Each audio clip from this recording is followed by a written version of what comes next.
તો મિત્રો હું કુંડલી જોતો હોઉં છું, એમાં 80 થી 90% લોકોમાં પિતૃદોષ હોય છે અને પિતૃદોષથી ગભરાઈ જતા હોય છે. ગભરાવાની જરૂર નથી.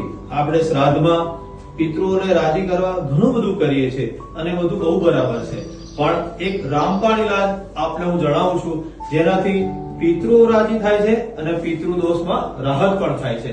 અને આ રામબાણ ઈલાજ છે મુરબ્બો આમળાનો.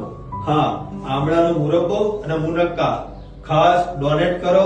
અને બીજી એક વસ્તુ છે જે ખૂબ પિતૃઓને ગમતી હોય છે, ખીર. કેસરવાળી ખીર બનાવી અને અમાવસ્યાના દિવસે આપ ડોનેટ કરો, પોતે પણ ખાઓ અને ડોનેશન પણ કરો. આનાથી શું થશે? પિતૃદોષમાં રાહત મળશે અને પિતૃઓનો રાજીપો એટલે સમગ્ર દેવી દેવતા યુનિવર્સનો રાજીપો. તો આ ખાસ ઉપાય છે. આના માટે ખાસ આ કરવું જરૂરી છે. આનાથી પિતૃઓ રાજી થાય છે, પિતૃદોષમાં રાહત પણ થાય છે.